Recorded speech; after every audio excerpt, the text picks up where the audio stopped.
তো বার্ধক্য ভাতা বা বিধবা ভাতা বা প্রতিবন্ধী ভাতার টাকা সেটা কিন্তু আগামী আগস্ট মাসে ঢুকতে শুরু করবে এবং 1000 টাকার পরিবর্তে 500 টাকা বাড়িয়ে টোটাল 1500 টাকা করে আগামী আগস্ট মাস থেকেই কিন্তু ঢুকতে শুরু করবে।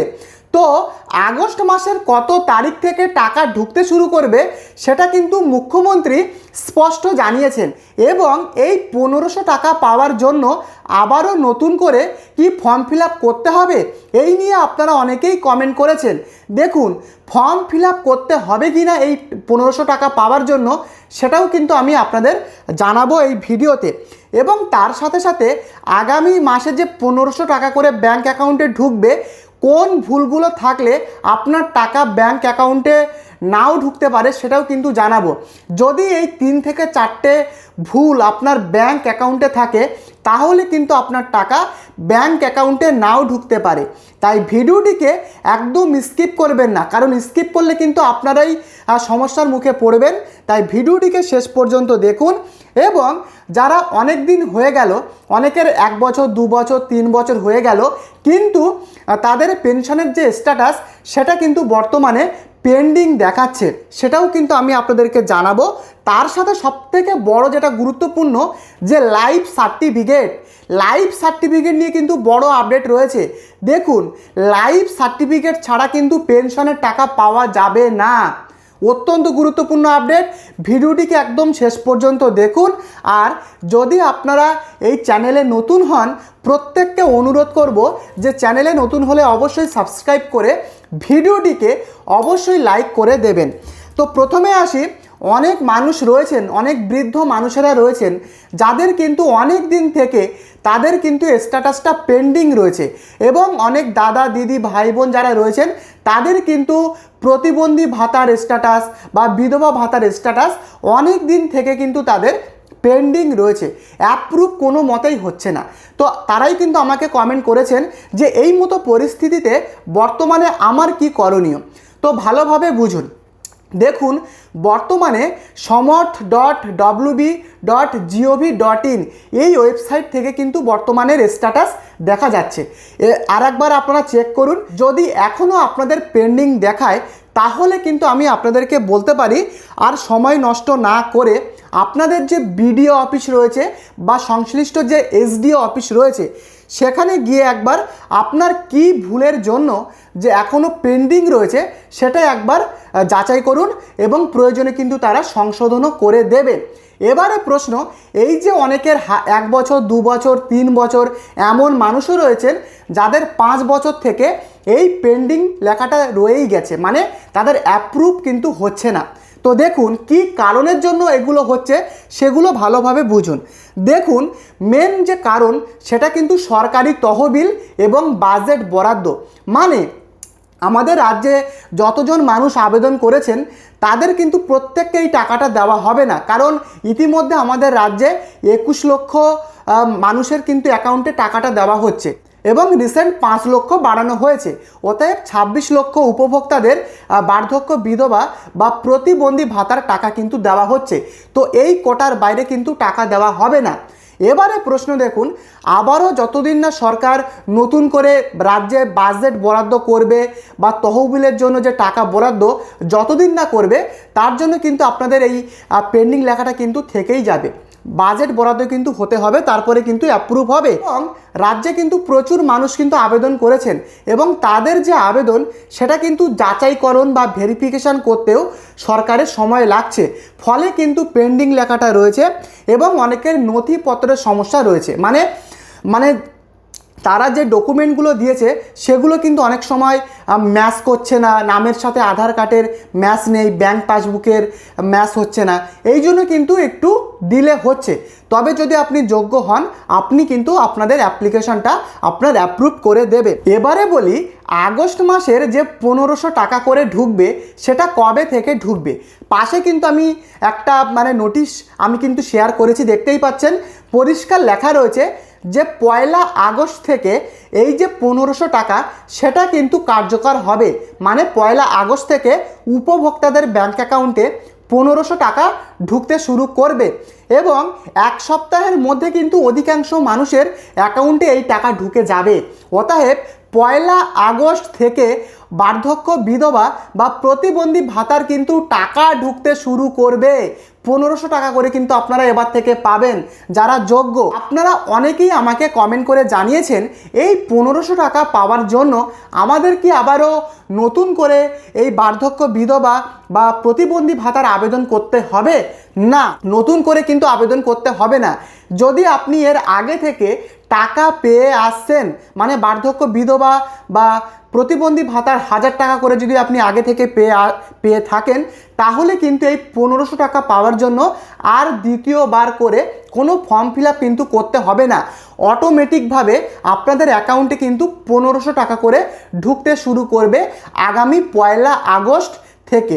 তো বোঝাতে পারলাম, আর কিন্তু দ্বিতীয়বার করে আপনাদের ফর্ম ফিল আপ করতে হবে না। এবারে দেখুন, সরকার তো আপনাদের টাকাটা ব্যাঙ্ক অ্যাকাউন্টে পাঠাবে, কিন্তু যদি আপনাদের ব্যাঙ্ক অ্যাকাউন্টের সাথে এই 4টে ভুল থাকে, সেই টাকা কিন্তু আপনাদের ব্যাঙ্ক অ্যাকাউন্টে ঢুকবে না, সেই টাকা কিন্তু আবারও সরকারি তহবিলে রিটার্ন চলে যাবে। কোন 4টে ভুল ভালোভাবে বুঝুন। দেখুন, আপনাদের ব্যাঙ্ক অ্যাকাউন্ট নাম্বার বা আইএফএসসি কোড বা ব্যাংকের নাম যদি ভুল থাকে, সেক্ষেত্রে কিন্তু আপনাদের টাকা কিন্তু আসলেও সেই টাকা কিন্তু ফেরত চলে যাবে। অবশ্যই দেখে নেবেন এই সমস্ত কিছু ঠিকঠাক রয়েছে কিনা। যদি কোনো জায়গায় ভুল হয়ে থাকে, আমি বলবো যত তাড়াতাড়ি সম্ভব আপনার ব্যাংকে গিয়ে নতুন করে কেওয়াইসি করে এগুলোকে আপনারা ঠিক করে নেবেন। এবারে দেখুন দ্বিতীয় কারণ, আধার সিডিং, মানে যেটাকে ডিবিটি লিঙ্ক বলা হয়। আপনার ব্যাঙ্ক অ্যাকাউন্টের সাথে যদি আধার সিডিং বা ডিবিটি লিঙ্ক মানে ডিরেক্ট বেনিফিট ট্রান্সফার যদি চালু না করা থাকে, সেক্ষেত্রে কিন্তু আপনি টাকা পাবেন না। কারণ কেন্দ্রীয় এবং রাজ্য সরকার মিলে এই টাকাটা কিন্তু আপনাদেরকে দিচ্ছে এবং এই টাকা পাওয়ার ক্ষেত্রে অবশ্যই আধার সিডিং বা ডিবিটি লিঙ্ক ব্যাঙ্ক অ্যাকাউন্টের সাথে থাকা বাধ্যতামূলক। যদি না থাকে আপনি টাকা পাবেন না। অবশ্যই দেখে নেবেন যে ডিবিটি লিঙ্ক বা আধার সিডিং আপনার ব্যাঙ্ক অ্যাকাউন্টের সাথে অ্যাক্টিভ রয়েছে কিনা। আর যদি অ্যাক্টিভ থাকে, কনগ্রাচুলেশন, আপনারা কিন্তু টাকা পেতে চলেছেন যদি আপনি যোগ্য হন। এবং তৃতীয় নম্বর কারণটা বুঝুন, আপনার পেনশন বা উপভোক্তার নামের সাথে যদি ব্যাংক পাসবুকের মিসম্যাচ হয়, মানে আপনার যে পেনশনে যে নামটা রয়েছে বা আপনার যে নামটা রয়েছে সেই নামের সাথে যদি ব্যাংকের যে পাসবুক রয়েছে মানে ব্যাংক অ্যাকাউন্টের নামের সাথে যদি গড়মিল থাকে, যদি মিসম্যাচ তৈরি হয়, সেক্ষেত্রে কিন্তু টাকা নাও ঢুকতে পারে। এবং চতুর্থ নম্বর কারণটা হলো লাইফ সার্টিফিকেট। দেখুন, লাইফ সার্টিফিকেট যদি আপনি আপডেট না করান, তাহলে কিন্তু আপনার টাকা ঢুকবে না। কারণ সরকার দেখবে যে বার্ধক্য ভাতা বা প্রতিবন্ধী ভাতার ক্ষেত্রে আমি যাদেরকে টাকাটা দিচ্ছি সে বর্তমানে জীবিত রয়েছেন কিনা। এর জন্য কিন্তু লাইফ সার্টিফিকেটটা আপডেট করাতে হয়।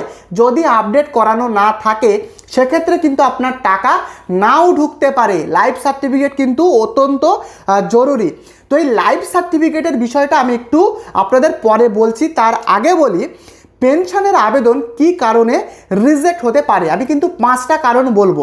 দেখুন, আপনারা অনেকেই আবেদন করে রেখেছেন কিন্তু বর্তমানে পেন্ডিং রয়েছে। এগুলো কিন্তু ভেরিফিকেশান করে তারপরে কিন্তু সরকার অ্যাপ্রুভ করবে। এবং এই ভেরিফিকেশানের সময় কোন 5টা ভুল যদি আপনার থাকে, সেক্ষেত্রে কিন্তু আপনার আবেদন সেটা কিন্তু রিজেক্ট হতে পারে। তো প্রথম কারণ, ভুল বয়স বা মানদণ্ড। মানে আপনারা জানেন বার্ধক্য ভাতার টাকা পাওয়ার ক্ষেত্রে মিনিমাম 60 বছরের ঊর্ধ্বে কিন্তু বয়স হতে হয়। এবারে যদি বয়স কম হয়ে যায়, সেক্ষেত্রে কিন্তু আপনাদের আবেদন বাতিল হতে পারে। এবং সরকারি যে সমস্ত নিয়ম সেগুলো যদি না মানা হয়, যেমন ডিসেবিলিটি পেনশন মানে প্রতিবন্ধী ভাতার ক্ষেত্রে যদি আপনাদের 40% উপরে যদি আপনাদের অক্ষমতা না থাকে, সেক্ষেত্রে কিন্তু যারা প্রতিবন্ধী ভাতার আবেদন করেছে তারা কিন্তু টাকা পাবে না। 40%-এর উপরে অক্ষমতা আপনাদের থাকতে হবে এবং তার কিন্তু সরকারিভাবে একটা কাগজও কিন্তু সেটাকে আপনাদেরকে জমা করতে হবে। মানে গভর্নমেন্ট হসপিটাল থেকে সেই 40%-এর উপরে যে আপনার অক্ষমতা, তার কিন্তু একটা কাগজ কিন্তু আপনাদেরকে নিতে হবে। তো এগুলো কিন্তু কারণ। দ্বিতীয় কারণটা বুঝুন, বেশি আয়। মানে আপনার পরিবারের বা আপনার যদি বার্ষিক নির্ধারিত আয়ের থেকে যদি উপরে চলে যায়, সেক্ষেত্রে কিন্তু বার্ধক্য ভাতা, প্রতিবন্ধী বা বিধবা ভাতার টাকা কিন্তু নাও পেতে পারেন। মানে পারিবারিক আয় কিন্তু বেশি হলে চলবে না। তার সাথে আধার ও ব্যাংক সমস্যা, মানে আপনার ব্যাংক অ্যাকাউন্টের সাথে আধার কার্ড বা মোবাইল নাম্বার লিঙ্ক না থাকলে সেক্ষেত্রেও কিন্তু আপনাদের আবেদন বাতিল হতে পারে। এবং ডেথ সার্টিফিকেট, এটা কিন্তু যারা বিধবা যারা রয়েছেন তার স্বামী মারা গেলে সেই ডেথ সার্টিফিকেট যদি সঠিকভাবে ইস্যু না করানো হয়, সেক্ষেত্রে কিন্তু বিধবা ভাতার আবেদন বাতিল হতে পারে। এছাড়া আরও বিভিন্ন যে সমস্ত আইডেন্টিটি প্রুফ রয়েছে, সেগুলো যদি সঠিকভাবে না আবেদন করা হয়, সেক্ষেত্রে কিন্তু বাতিল হতে পারে। এবারে প্রশ্ন দেখুন, লাইফ সার্টিফিকেট না থাকলে বার্ধক্য ভাতা বা প্রতিবন্ধী ভাতার টাকা নাও কিন্তু ঢুকতে পারে আগামী মাসে। এবারে আপনাদের যে লাইফ সার্টিফিকেট, আপনারা জানেন প্রত্যেক বছরে একবার করে কিন্তু এই লাইফ সার্টিফিকেট জমা করতে হয়।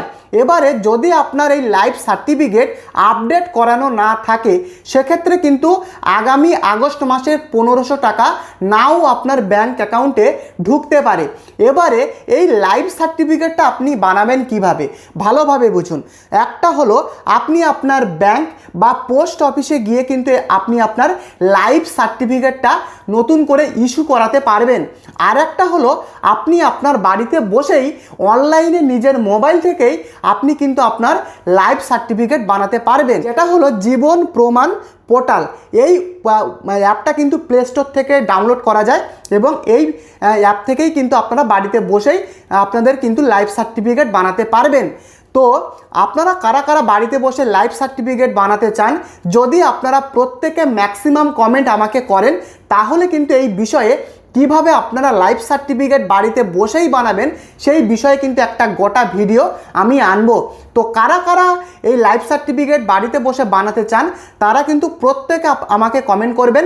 যদি ম্যাক্সিমাম কমেন্ট করেন, তাহলে কিন্তু এই বিষয়ে আমি আপনাদের জন্য একটা ডিটেলসে ভিডিও আমি আপনাদের জন্য আনবো।